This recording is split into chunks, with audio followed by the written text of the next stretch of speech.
Now, if you're somebody who's been building a wardrobe for a while, but sometimes like to introduce something that is a little bit of a trend to make it a little bit more interesting, this video is for you.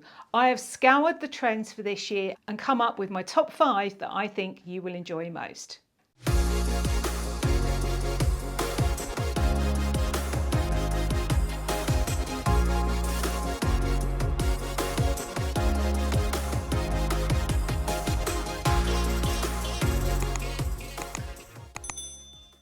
Hello and welcome to my channel. My name is Michelle Barrett. I have been a personal stylist for 26 years this year, working with celebrities and private clients, and I'm here to help you build a wardrobe that mixes and matches easily. Now, just quickly before I go on, please like, subscribe and share these videos if you like them. With the threat of AI at the moment, it's really affecting real content creators like me, and I'd really appreciate your help. So thank you so much in advance. So number 1 is utility dressing. Now, if you are over 50, probably like me, you will remember back in the 90s where everybody was wearing very baggy combat pants and there was a lot of military inspired clothing around. So it's like that, but less structured. And what I mean by that is it's being worn with quite flowy, light fabrics as well.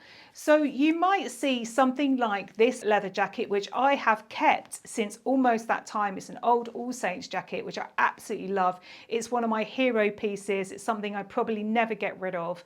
I'm wearing that with some loose, flowy trousers. I would recommend you try some looks with this. Maybe you have a coat that's a little bit military inspired, or a jacket, or maybe you've got a pair of combat pants.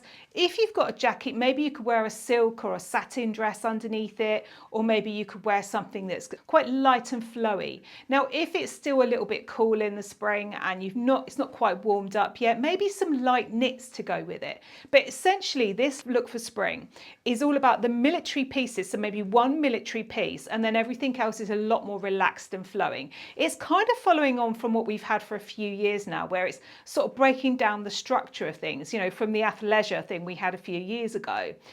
Another alternative to this is that you could probably wear your combat pants or military pants and then wear something light and flowy on top.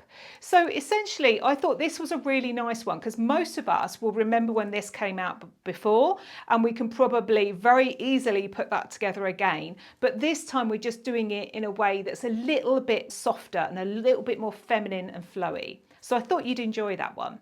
Now, if you have loads in your wardrobe and you're looking at this and you're going, well, I've got that, Michelle, and I've got everything else, but I'm overwhelmed, download my Capsule Wardrobe Blueprint. It gives you some ideas of how to start editing your wardrobe and how to start thinking about what to keep and what to remove. And you can fill it out as you go along. It's entirely free. I'll put the link here and also in the note. Now, number 2 is prim dressing. Now, what do I mean by that? Well, think very, Ralph Lauren, think college, think school, that type of thing. So the way that I've interpreted this time is I've got this lace shirt on today, and I'm also wearing this navy blue stripe with a trim on it, which gives that hint towards it. You can interpret this however you want, but essentially it's quite clean cut, very college, so maybe check skirts or maybe tailored trousers. This varsity style cardigan or jumpers, etc. would all be great as well. So it's got to be quite smart, it's got to be very clean, not very relaxed, not so much towards that utility side of things, but much more prim and proper. But you can interpret that in your own way. Like I say, I've introduced this lace shirt to it because I think it gives it a little bit of an edge, which is what I like about it. Last year, we saw something similar where it was all about having a bit of an edge in that prim dressing. This is not so much this year, but it's a little bit broader, so you can play with it in whichever way you want. So if you've got something that you think ticks that box, then try it with something quite simple. So if you've got something like a varsity jumper or a pullover, or whether it's like a cardigan or something like that, maybe you put it with some tailored trousers or even try it with jeans. Now, if you are genuinely struggling with your wardrobe and you don't even know where to start, book in for a discovery call with me. I'm very friendly, I'm very easy to talk to, promise you. Anybody who's spoken to me before, please comment below and let everyone know. So come and have a little chat to me. It's 15 minutes. We have a little chat about how I can help you, and you can tell me about where you're at and I can talk to you about how I can help you best. So I'll put the link to that here and also in the notes, and I'd love to meet you as well. Now, next up is laid back but not lazy. So what do I mean by that? So again, it's kind of similar from what I've said before with the military side of things.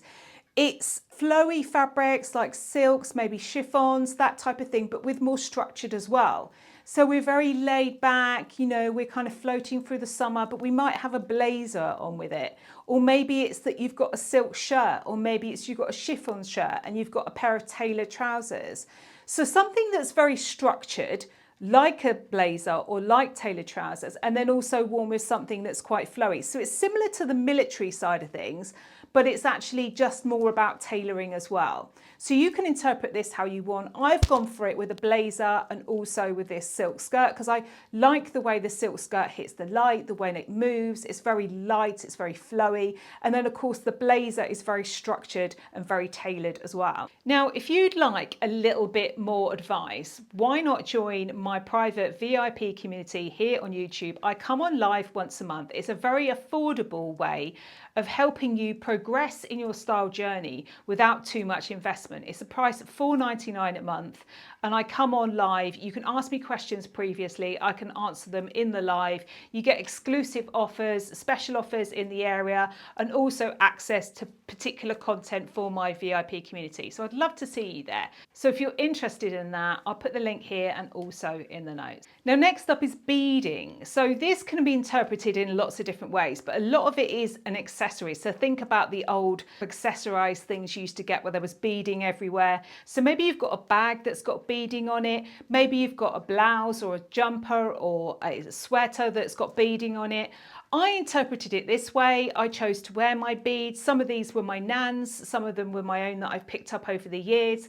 So you can interpret it however you want. But yes, beading, particularly with accessories, is going to be very big this year. And also, most of us do have some sort of beading in our wardrobe. So this is quite an easy one, I think, to pick up. Now, last but not least is actually probably my favourite. And I actually think that most of these that I've talked about today do sort of hark back to the 90s in some way or another, because I know I've definitely been here before, and that's brooches. Now, I have some wonderful, beautiful brooches that were my nan's, and also some others that I've picked up over the years that I've just found really interesting. So I would decorate them onto a jacket, a little bit like I have here, or you decorate them onto a shirt. Be very careful though, if you're attaching brooches or anything to silk or anything like that, because it can damage the fabric and cause a permanent mark. So always be careful the fabric that you're going to attach them to. But I really enjoy this one because I love this kind of very elegant look as well. So it's a great way if you've got something on that's otherwise quite casual, or maybe it's quite plain, or maybe it's a little bit corporate. It's a great way of jazzing something up and making it look more interesting and edgy, but not too far in the other direction where it feels like you're dressing too young and trying to be something you're not. It's a really great one, this, I think, and I really enjoy it. So let me know in the comments what you like best. Let me know what else you'd like to see as well, and have a wonderful week wherever you are, and I will see you next time. Take care. Bye.